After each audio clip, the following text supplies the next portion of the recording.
Indian institute of architects Kannur chapter സംഘടിപ്പിച്ച ദക്ഷിണ മേഖലാ കോൺഫറൻസ് 2024 ടൈറ്റിൽ പാർട്ണറായി ജിൻഡാൽ പാന്തർ TMT ബാർ ഗ്രൂപ്പ്.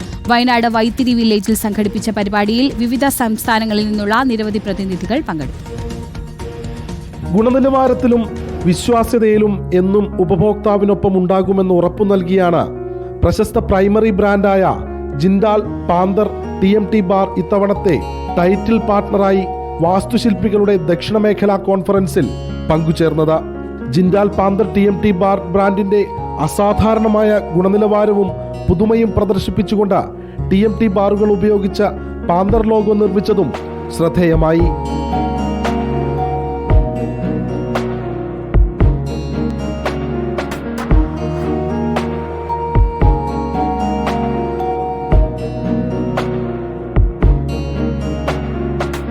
ഭാവിയിൽ തങ്ങളുടെ ഡീലർ ശൃംഖലയുടെ വിപുലീകരണത്തെ പിന്തുണയ്ക്കുന്നതിനോടൊപ്പം ആർക്കിടെക്റ്റുകളുമായുള്ള ഈ സഹകരണം തുടരുമെന്ന് ജിൻഡാൽ പാന്തർ TMTയുടെ ഡയറക്ടർമാരായ റസീം കാര്യക്കാരനും ഇബ്രാഹിം കല്ലട്രയും വ്യക്തമാക്കി.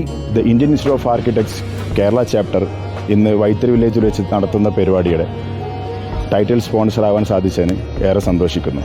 ഈ പരിപാടിയിലൂടെ ഞങ്ങളുടെ ബ്രാൻഡിൻ്റെ മൈലേജ് കേരളത്തിൽ കൂടുതലാക്കുമെന്ന് ഞങ്ങൾ പ്രതീക്ഷിക്കുന്നു. ഇത് ഞങ്ങളുടെ പാന്തർ TMTയുടെ ലോഗോ ആണ്. ഞങ്ങളുടെ പാന്തറിൻ്റെ 8mm സൈസ് ഉപയോഗിച്ചിട്ട് അതിൻ്റെ ഫ്ലെക്സിബിലിറ്റി റെക്കഗ്നൈസ് ചെയ്യാൻ വേണ്ടി, അഡ്രസ്സ് ചെയ്യാൻ വേണ്ടി ഞങ്ങളൊന്ന് ഒരു സ്റ്റാച്ചു നിർമ്മിച്ചാണ്.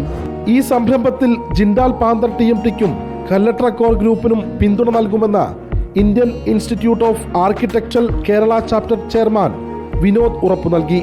ഈ സദേൺ റീജിയണൽ കോൺഫറൻസ് 2024 സംബന്ധിച്ചിടത്തോളം ഞങ്ങളുടെ ടൈറ്റിൽ പാർട്ണറായിട്ടുള്ള ജിൻഡാൽ പാന്തർ TMT റീബാസ് എന്ന് പറയുന്ന അവരുടെ ഒരു വരവാണ് ഞങ്ങൾക്ക് ഈ ഒരു കോൺഫറൻസിനുള്ള ആദ്യത്തെ ഉത്തേജനവും ഏറ്റവും പ്രധാനപ്പെട്ട ഒരു മൊമെൻറ്റവും നൽകിയത്. അവരുടെ ഒരു സാന്നിധ്യം ഞങ്ങളെ സംബന്ധിച്ചിടത്തോളം ഇത് മുൻപോട്ട് കൊണ്ടുപോകാനുള്ള എല്ലാവിധ ധൈര്യവും ശക്തിയും പകർന്നു വന്നു എന്നുള്ളതാണ് ആ ശക്തിയുള്ള ആ പാന്തർ TMT റീബാറിനെ സംബന്ധിച്ചിടത്തോളം ഞങ്ങൾക്ക് പറയാൻ വേണ്ടിയിട്ടുള്ളത്. കേരള, കർണാടക, തമിഴ്നാട്, ആന്ധ്ര, തെലുങ്കാന എന്നീ 5 സംസ്ഥാനങ്ങളിൽ നിന്നടക്കം 1000-ഓളം പ്രതിനിധികളാണ് പരിപാടിയിൽ പങ്കെടുത്തത്. റിപ്പോർട്ടർ, വയനാട്.